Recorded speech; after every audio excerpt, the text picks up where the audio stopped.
السلام عليكم ورحمة الله. شلون صحتكم سيدي؟ إن شاء الله بخير. الله يحفظكم. خلاص سيد زهير عسفور من منطقة بابخان. السلام عليكم. من شعراء كربلاء. الله يعطيك العافية. خدمة الحسين. عظم الله أجوركم. الله يحفظك. الله يستر عليك. الله يعطيك العافية. كحلنا عيوننا. أعوذ بالله من الشيطان الرجيم. بسم الله الرحمن الرحیم.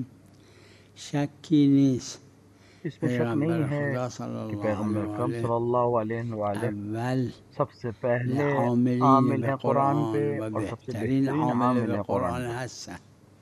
और कुरान ने फरमाया है कि हिकमत के ज़रिए से और अच्छे मौइज़े के ज़रिए से। حکمت با موعظه حسنه ظاهرا عموم من وجه بینهما. موعظه حسنه گاهی موعظه حسنه هست و حکمت، کبھی گاهی موعظه حسنه هست و حکمت نیست. گاهی حکمت موعظه حسنه هست، گاهی حکمت یعنی وضع الشیء فی موضعه. وقت اینی که میفرمایید در همه نامه ها پیغمبر صلی الله علیه و آله این ذیله ها نیست، در بعضیش هست. معلوم میشه که یک خصوصیتی اون بعض داشته که این فرمایش منفی حضرت که اگه ایمان نیاوردید به گردنت اسم اونها هست، یه تکون دادن وجدان اونها بوده، چون به نتیجه یولد المرء موحد انسان. وقتی یک نوع تکون دادن وجدان اونا بوده، یعنی چون شکی نیست پیغمبر خدا صلی الله علیه و آله حکمت بوده. وقت در بعضی نامه ها که این ذیل ها آمده باید بگیم نه پیغمبر که جای خود دارن، یه شخص که تجربه کردیم دیدیم معصومم نیست اما حکیمه، اگه دو جور صحبت کرد حمل میکنیم هر کدومی را، برای اینکه حکمت اینجا اینجور اقتضا میکرد که این یک نوع برداشت من اینه که نوع تکون دادن وجدان اینها بوده و لحاظا بعضی از اینام ایمان آوردن، بعضی هاشون. حکمت یہی ہے کہ اس سے اس طرح سے بات کی جائے.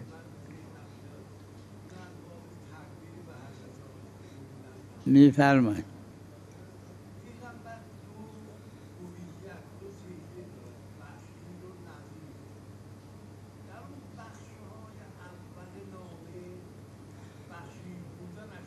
بله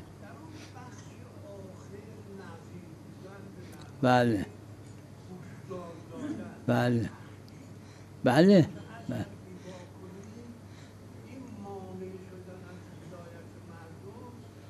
گردن توست. یعنی پیغمبر نے ان افراد سے کہا کہ اگر تم لوگ ایمان نہیں لائے یا دوسرے ایمان نہیں لائے تو ان کی غلطی ہماری گردن پہ ہے، تاکہ اس کے ایمان کے اندر اس کے ضمیر کے اندر کوئی شرکت ہو. قبل اليوم السابق صار بحث على أن الشخص الذي ليس على رأسه شعر هذا الشيء يسوي ويا الحلق. المشهور بين الفقهاء وأنا أيضا هكذا أتصور أنه مطلق الحلق حتى للصرورة اللي أول حاجة إلى مو هذا مخير بين الحلق والتقصير. فإذا ماكو على شعر رأسه أو لحيته أو شاربه شعر هذا يقصر من أظافره. ولكن أكو روايات بأنه يمرر الموسى على رأسه، هذا أيضا محل خلاف. هذه الروايات مستحبة وواجبة بناء على عدم وجوب الحلق حتى للصرورة وهو المشهور وأنا بنيت عليه. لا هذا يحمل على المستحب لأنه هو الحلق ما كان واجب. جماعة من الفقهاء مو كثيرون، بعض المتقدمين بعض المتأخرين قالوا يجب أن يمرر، إذا نقول الحلق واجب يجب أن يمرر الموسى يعني السكين على رأسه أصلع ما عنده شعر يمرر الموسى. على كل المفتى به للمشهور وأنا أيضا هكذا أتصور أنه إذا شعر ما عنده يقص من أظافره وتم التقصير، يكفي هذا. ويستحب أنه يمرر الموسى على رأسه. بل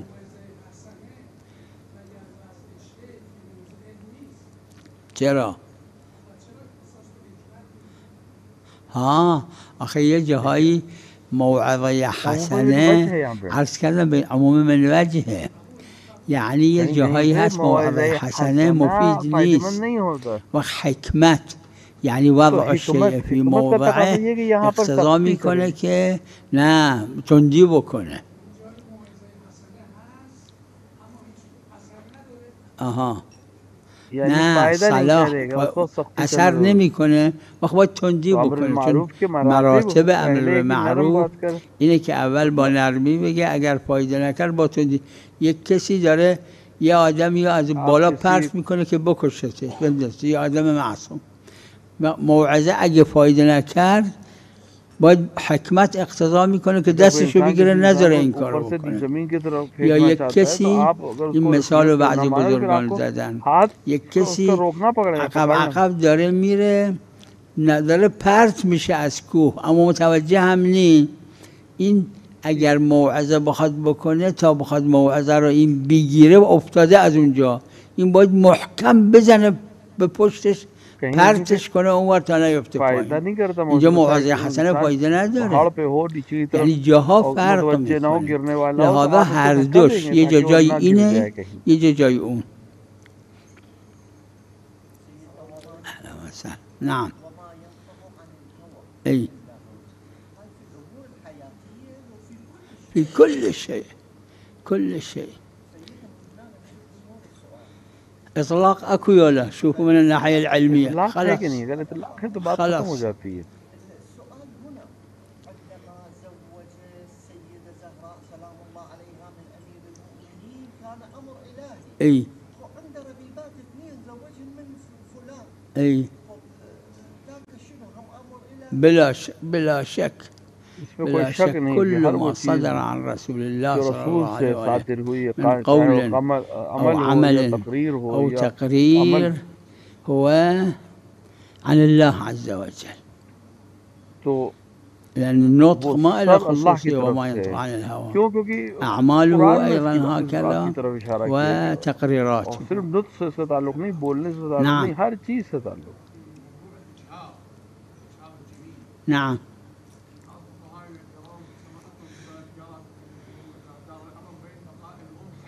اي اي او الجنين يموت او العكس، يعني اذا توقفت حياه الام على اظهار الجنين، جنانكم يرى بانه يجوز اظهار الجنين.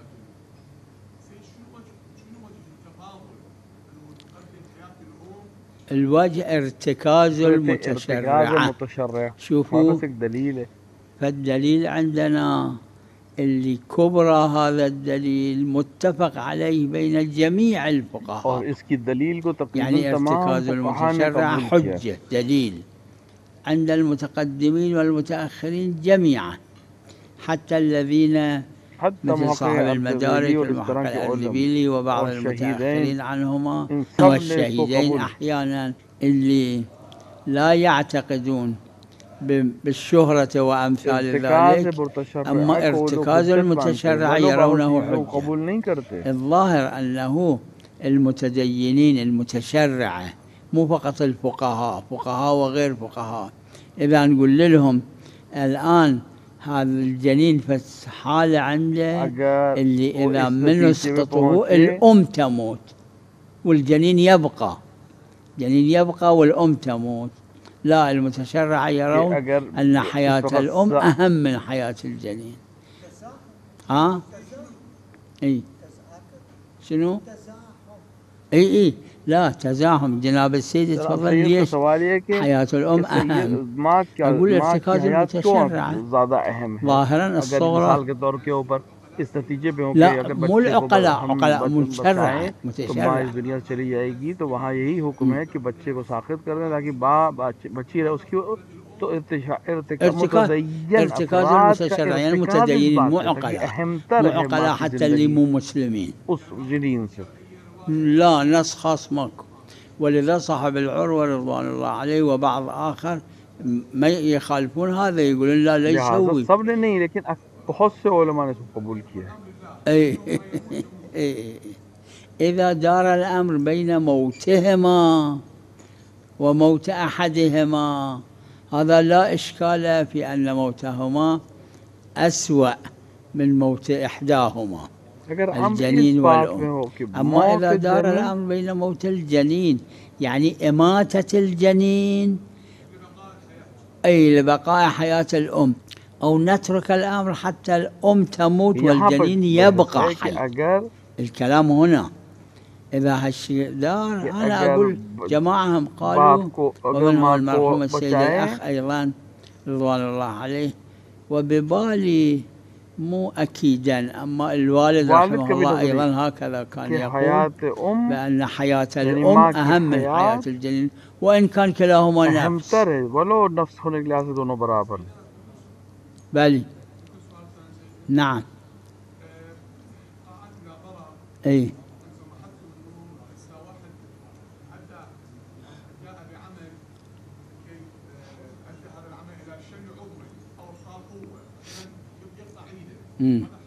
اي زين هذا سماحتكم قاعد تتسع الى تشويه العضو كذلك؟ يعني انا الان اجيب نار جدوى نار احرق بها يدي اشوه عضو اشوه هذا عمل جائز عندكم تتسع الى ضرر او لا بس ابطال قوه؟ لكن هذا دليل لا شوفوا احنا نحتاج الى دليل في كل مسألة. لكن قتل للنفس أما قتل النفس هم آيات أكو هم روايات أكو يعني انتحار ما يجوز. وأما تلف العضو يعني إتلاف العضو أو القوة شل قوة هذا أيضا إجماع عليه إجماع المسلمين عامة مو فقط علماء الشيعة. وأما الثالث اللي كثير من الفقهاء ما تعرضوا لذلك وأنا قلت ذلك وهو أنه إذا يعرض نفسه للأمراض الخطيرة يسوي في الشكل حتى يبتلى بالسرطان يبتلى بالسل هاي الأمراض الخطيرة هذا أيضا ما يجوز لارتكاز المتشرع. هذا التشوه اللي تقولون إذا تشوه كبير أكو اللي أكو بارتكاز المتشرع نعم نقول لا يجوز. أما إذا تشوه صغير تشوه مختصر لجزء من عضوين لا الناس مسلطون بس مو زين مو أنه حرام. حرام يحتاج إلى دليل. نعم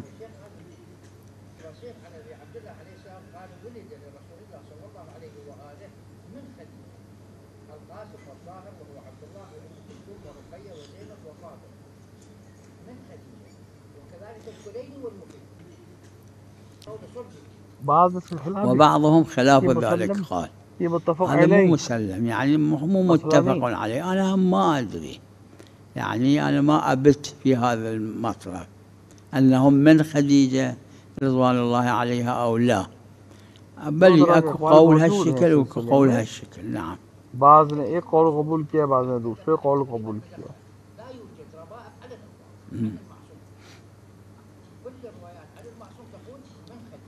أي على كل المحل خلاف بين الفقهاء. شوفوا هذول اللي ذكرتهم من الفقهاء شكل قالوا أما هناك جمهرة من الفقهاء لا يقولون بذلك. نعم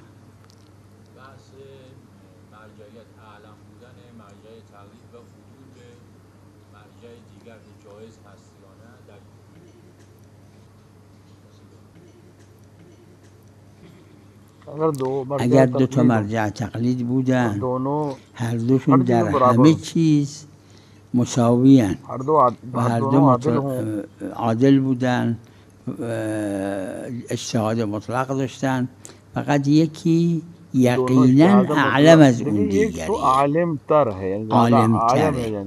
در اینجا جماعتی گفتن خود منم برداشتم همین که با 3 شرط اگه این 3 شرط نیست حتی یکی از 3 تا نیست نه لازم نیست تقلید اعلم میتونه اون یکی دیگر رو تقلید کنه. اما اگر این 3 شرط بود در اینجا تقلید اعلم بکنه، اونم فتوا نمیدیم، گردن نمیگیرم که فتوا بدم. گفتم احتیاط وجوبیه، یعنی من گردن نمیگیرم تقلید غیر اعلم رو در این سه شرط. یکی این که مسلم باشه که این اعلم از اونه، یکی دیگه این که بین این اعلم و اون غیر اعلم در مسائلی که محل ابتلای این مقلده که میخواد تقلید کنه اختلاف باشه نظرشون.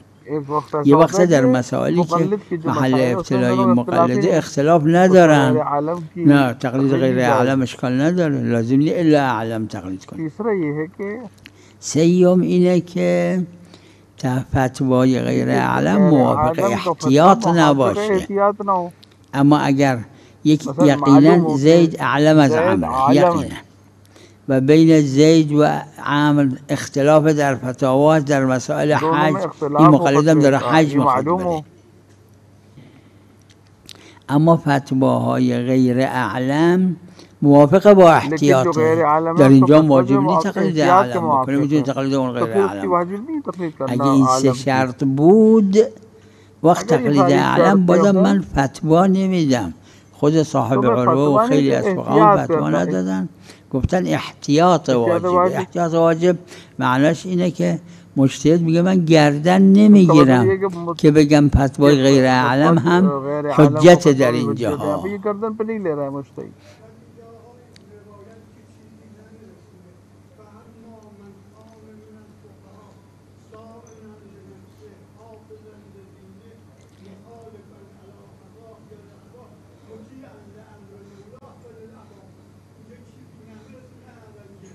این فرمایش که شما فرمودید الان همین را قبل از شما صاحب جواهر فرموده. لذا صاحب جواهر فرموده مطلقا تقلید فقیه جامع الشرایط منهای اعلمیت جایز، اشکال نداره. فقط چیزی که هست اونایی که گفتن تقلید اعلم واجبه، یا همونجور که من عرض کردم صاحب عروه هم فرموده که احتیاط وجوبیه، به خاطر اینه که یک قاعده کبرای کلیه ما داریم از اول تا آخر فقه فقهام قبولش دارن و اون این است که طرق اطاعت و معصیت عقلائیه، یعنی بنای عقلاست. وقت اگر تقلید غیر اعلم با وجود این سه شرط، یعنی سه شرط بود، مع ذالک بگیم تقلید غیر اعلم جایزه، با اینکه فتوای غیر اعلم مخالف احتیاطه و فتوا متباینه با فتوای اعلمه، این خلاف بنای عقلاست. از این جهت لحاظا فتوا نمیدونه، گردن نگرفته فقیه که فتوا بده، گفته احتیاط واجبه، یعنی من گردن نمیگیرم در با این سه شرط بگم تقلید غیر اعلم ایضا جایزه. احتیاط وجوبی معنیش اینه.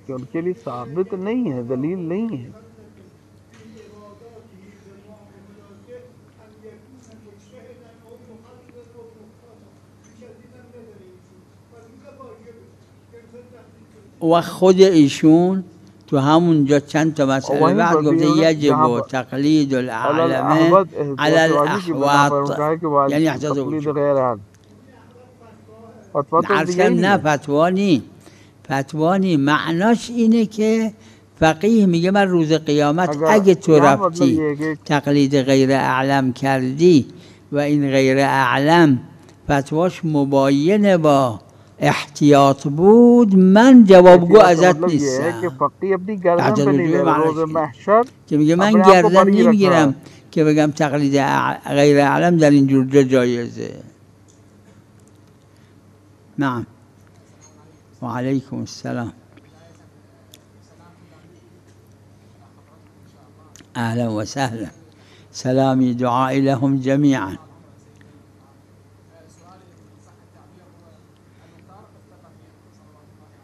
اي اي في هذه الفترة وثورة المختار التي دامت من ربيع الأول إلى استشهاد المختار رمضان شهر وسنة وكم شهر إن شاء الله. إجماع الكاتبين في هذا المجال يقولون أن لم تكن هنالك زيارات، وقد كان مسكن الإمام السجاد عليه السلام في الحجاز، وكانت الحكومة في الحجاز آنذاك لعبد الله بن الزبير، وعبد الله بن الزبير من الإعلاميين كان من المروجين والمنادين في أخذ الثارات للإمام الحسين. فإذا الإمام السجاد لم تكن هنالك مضايقات عليه وما شابه ذلك. فهل هناك الإمام السجاد لم يؤيد المختار مرحوم भाई ने المرحوم السيد الأخ رضوان الله عليه عنده كراس مطبوع هذا قبل 50 سنة أكثر أقل، طبع هذا الكراس عن المختار، وهناك يأكد على أن المختار ويجيب الأدلة على أن المختار كان مأذونا من قبل الإمام السجاد عليه السلام. هذا الكراس لو تحصلوه هناك ذاكر مؤيدات لأن المختار كانت ثورته بإجازة الإمام السجاد عليه السلام. كراس، حصل الكراس ما عندي أنا الآن بس مطبوع هو. نعم. أي أي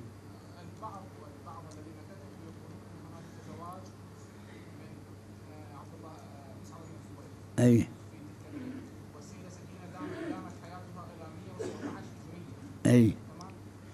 هل هذه الحياة كانت زواجها من عبد الله قبل ثورة المختار أم بعد ثورة المختار؟ ما أدري أنا هذا الشيء ما أدري. التواريخ ما لها اعتبار شرعي، التواريخ ما لها اعتبار شرعي إلا رواية عن المعصوم عليه السلام ما يخالف. نعم بله بفرمه.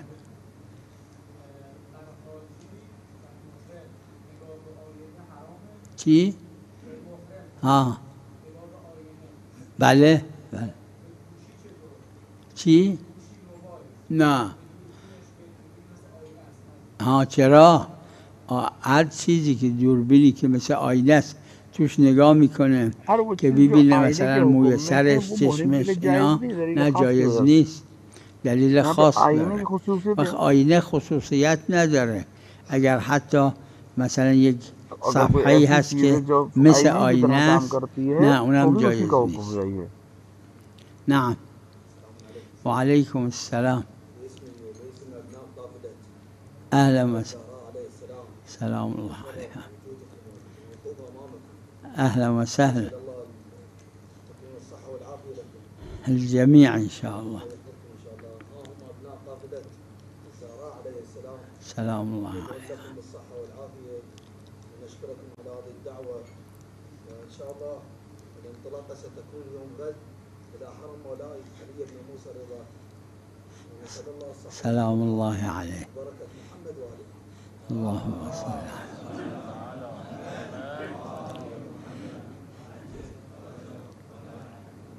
مشكورون. إن شاء الله ترجعون إلى أهاليكم وبيوتكم سالمين وغانمين إن شاء الله.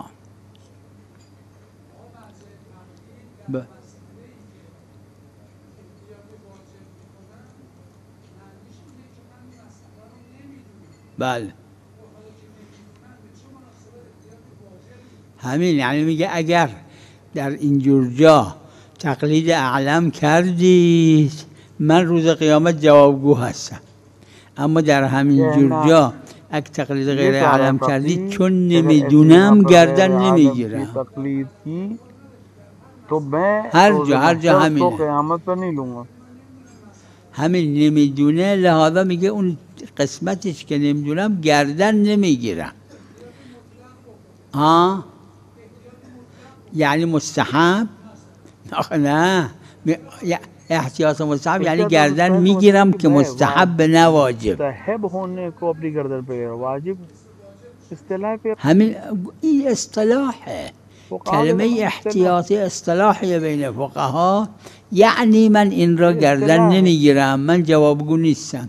اینو چی میدونم چی بگن، چی غیر کلمه احتیاط چی بگن؟ باید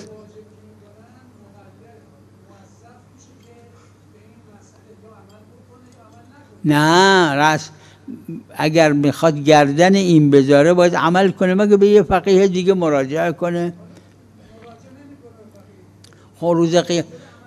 وقت روز قیامت جوابگو نیست این فقیه از او، اگر واقعا خلاف بود.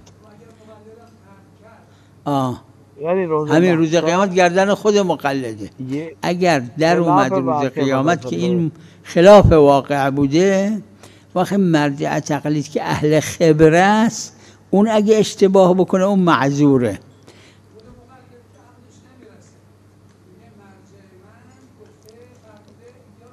واجب یعنی باید عمل کنه. همین احساس واجب معناش همینه، یا عمل کنه یا رجوع به یه اهل خبره دیگه کنه که اون احساس واجب نداره. همین یعنی یک کسی باید گردن بگیره. مثل یه مریضی که میره پیش یه پزشک میگه اگه این قرص و اینجوری روزی 3 تا اینجوری بخوری من گردن میگیرم، که اگرم پزشک اشتباه کرده باشه معذوره چون اهل خبره است. اما اگه اینجور نخوری من گردن نمیگیرم. اینو اسمش گذاشتن احتیاط واجب. همین یعنی فقیه بگه احساس مستحب.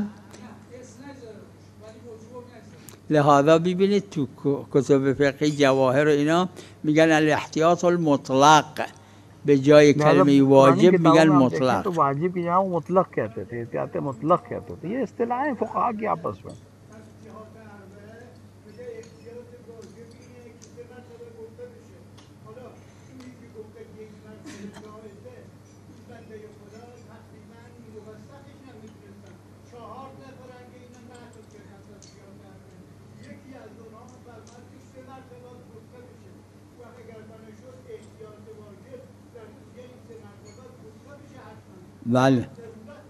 بله آره خب مثل احتیاط واجبات جای دیگه.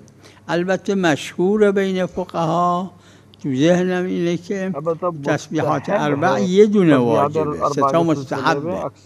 کم از فقها هستن که گفتن 3 تا واجبه در رکعت 3 و 4. و صلی الله علی محمد و آله الطاهرین.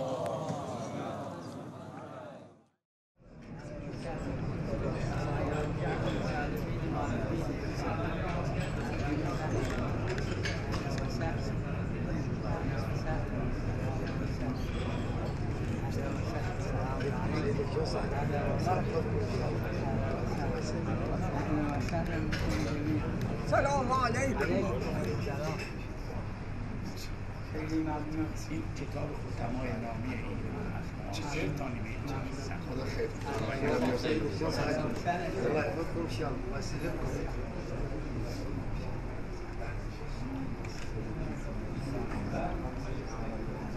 سلام علیکم.